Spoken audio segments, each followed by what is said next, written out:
കൊറ്റമ്പള്ളിയിൽ കണിക്കുന്ന പൂക്കളുടെ അകമ്പടിയോടെയായിരുന്നു തുടക്കം. കയ്യിൽ പൂക്കളും മനസ്സു നിറയെ പുഷ്പവൃഷ്ടിയുമായി തൊഴിലുറപ്പ് തൊഴിലാളികൾ കാത്തുനിന്നു. ഇടതുപക്ഷ ജനാധിപത്യ മുന്നണി സ്ഥാനാർത്ഥി IB സതീഷിന്റെ വാഹനം പ്രചരണത്തിന് നിറപ്പകിട്ടാർന്നു.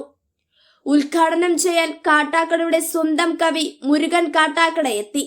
പോക്കുവെയിലിന്റെ പശ്ചാത്തലത്തിൽ പൊന്നരിവാൾ അമ്പിളിയിൽ എന്ന പാട്ടുപാടി പ്രചരണത്തിന് തുടക്കം. പ്രിയ സുഹൃത്തിന്റെ തിരഞ്ഞെടുപ്പ് പ്രചാരണത്തിന് ആശംസകൾ നേർന്ന് വികാരനിർഭരമായ പ്രസംഗം. വോട്ട് ചെയ്താൽ മാത്രം പോരാ, വോട്ടർമാർ പോരാളികളാകേണ്ട കാലമാണിതെന്ന് മുരുകൻ കാട്ടാക്കട ഓർമ്മിപ്പിച്ചു.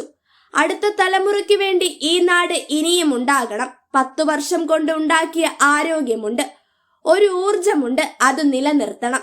വീടായ വീടൊക്കെ കയറി വോട്ട് ചോദിക്കണം, ഭൂരിപക്ഷം കൂട്ടണം. ജലസമൃദ്ധി പദ്ധതി പോലെ ദീർഘവീക്ഷണമുള്ള പദ്ധതികൾ കൊണ്ടുവരാൻ ഈ സർക്കാർ ഇനിയും വരേണ്ടതിന്റെ ആവശ്യം ആവർത്തിച്ചോർമ്മിപ്പിച്ച് മുരുകൻ കാട്ടാക്കട.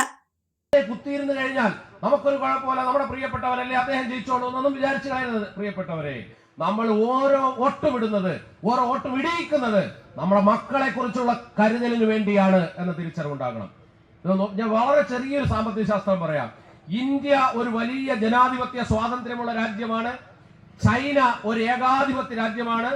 ഒരു ഉൾപാർട്ടി ജനാധിപത്യം നിലനിൽക്കുന്ന ഒരു ജനാധിപത്യ രാഷ്ട്രമല്ലാത്ത, വേണമെങ്കിൽ പറയാവുന്ന നമ്മുടെ കൺവെൻഷണൽ ജനാധിപത്യ രാഷ്ട്രമല്ലാത്ത രാജ്യമാണ് ചൈന.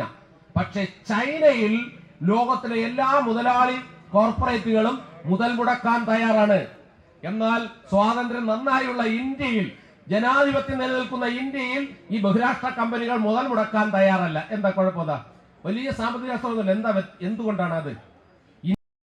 കോളിളക്കമുണ്ടാക്കിയ കണ്ടല ബാങ്ക് കൊള്ള നിക്ഷേപകരുടെ കണ്ണീർ കഥയാണെന്ന് പറഞ്ഞ IB സതീഷ് ആ കണ്ണീരിനൊപ്പമാണ് ഇടതുപക്ഷമെന്ന ഉറപ്പ് വോട്ടർമാർക്ക് നൽകി. നിക്ഷേപകരുടെ നെഞ്ചിലെ വേദന ഏറ്റെടുക്കും. ബാങ്കിൽ നിന്ന് അപഹരിച്ച പണം ഒരു പൈസ പോലും നഷ്ടമാകാതെ തിരിച്ചു കൊടുക്കാൻ ഇടതുപക്ഷ പ്രതിജ്ഞാബദ്ധമാണെന്നും IB സതീഷ് ഉറപ്പു നൽകി. റോഡ് ഷോ കടന്നു പോകുന്ന ഇടങ്ങളിലെല്ലാം വലിയ ആവേശമാണ്. കൂട്ടം കൂടി നിൽക്കുന്ന ആൾക്കൂട്ടം മുദ്രാവാക്യം വിളിച്ചും ഷോൾ അണിയിച്ചും സ്വീകരണങ്ങൾ ഒരുക്കി. 2016 10 വർഷം മുമ്പ് നമ്മൾ ഇതുപോലൊരു യാത്രയ്ക്ക് തുടക്കം കുറിച്ചു.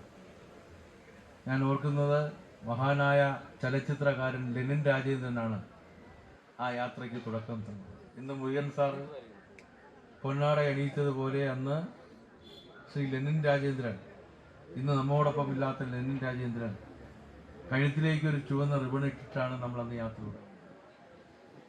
അത് കഴിഞ്ഞ് 10 വർഷം പിന്നിട്ട് വീണ്ടും കൊറ്റമ്പള്ളി കവലയിൽ നിൽക്കുമ്പോൾ നിങ്ങൾ നൽകുന്ന സ്നേഹം, മുരുകൻ സാർ ഇവിടെ വരാനിടയാക്കിയ രാഷ്ട്രീയ സാഹചര്യം, ഇതെല്ലാം മനസ്സിലേക്ക് വരികയാണ്.